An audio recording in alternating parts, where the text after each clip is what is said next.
Tigercast fans, welcome back. I've got Grok with me tonight and we are answering some viewer questions. And this question's come from Craig. He's asking, do we think Jacob Blight takes Ben Miller? I was going to say Funky Miller because that's what he wrote, but Ben Miller's spot in the side. And it's a really, really good question because obviously Miller Grok has been given the number 12, which doesn't really mean anything in the essence of things. But I suppose in my mind, it means that they view him as a highly regarded player who's probably going to see some serious game time. And then you've got Jacob Blight, who has come to pre-season day one and won 2K time trial, which a few of the players actually tipped. Very nice size. We obviously got him in the mid-season draft last year. I was a little bit disappointed we dropped him last year, to be honest. And I think we said that on the pod a couple of times. But he seems to be putting his best foot forward to get a crack into the side. So how do you see that battle playing out? Are they competing for the same spot, or are there different things that either could be doing to find themselves in the best 22?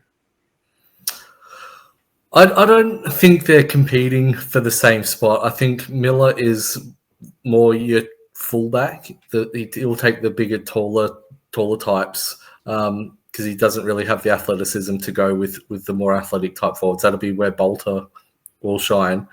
The other thing with Miller is he'll be the one that rotates through the ruck. Obviously, if we don't have that, have our second forward push through, which unless it's going to be Samson Ryan, I don't see that being the case. Blight is more your intercepting type. He's not so much the one-on-one, but he's much better when he's floating and take those intercept marks. I don't see him necessarily playing Miller's role. I see him playing Grimes' role as that third tall as well. So I don't necessarily think they're competing for the same role. I just think, I think Miller is probably ahead at this stage. But the amount of social media posts and training clips of Blight, specifically, the club I believe they put out a video today or yesterday, just solely focusing on Jacob Blight in the training videos. He's looking like $1 million at the moment, and coming in for his first AFL preseason. Yeah, it's going to be interesting where he plays, if he plays round one or not. It's going to be fascinating to see. I'm kind of with you. In all of the best 22 mock-ups I've done, I've always had Ben Miller as our backup ruckman. And I know he's not a pure ruckman, but I just think it makes the most sense without making us too top-heavy. Like, I don't think we could play Miller, Blight, and then a secondary ruckman like a Samson Ryan. It just wouldn't work. We'd be far too slow. So I think I agree with you. I suppose the saving grace maybe for Blight in terms of getting a game early is that Gibcus isn't going to be available straight away. So he could be round 5 or 6 potentially.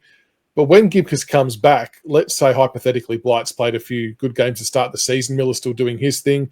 Gibcus is fit and available.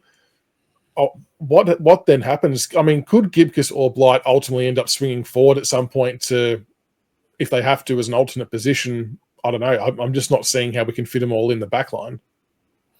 I could see Gibcus going forward. Obviously, he did that pretty effectively in his debut year against the Swans, where he nailed that goal from 50 on the lead, where he took that mark. So, I think if anyone gets pushed out of the back line, I hope it's not Bolter. I think that experiment needs to be axed now. We saw the difference in Bolter's play between the first half of this season and the back half where he actually went back, and we looked so much better defensively, and our forward line was a bit more cohesive.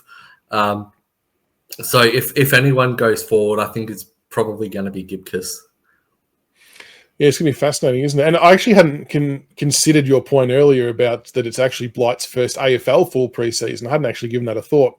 Obviously, he would have done the preseason in the Waffle last year before we picked him up. But he's looking very, very good. And I think he's going to be a good player for the future. And it's a good problem to have. It's good to have, a good, healthy soccer key position players, and maybe just means someone has to become a bit more flexible. But look, I think without doubt, Blight's putting his absolute best foot forward. And ultimately, it's creating competition for spots, which is very healthy in every environment. So if nothing else, it's going to start driving some better standards and push players a bit harder and further. Absolutely. And it strengthens our VFL side as well. If you've got a player like Blight who's playing VFL each week because, our backline settled at AFL level, it's just going to make it the club all around better. And we've gone from the cupboards being bare in regards to the talls, both back and forward, to now we've got almost too many. And it's who do we actually play? Yeah. Yep. It's going to be fascinating to see how that one plays out. But thank you for the question that came through. And make sure leave a comment below. Do you think Blight's going to play many games this year? Let us know if you think he's competing with Miller. Keen to hear everyone's thoughts in the comments below.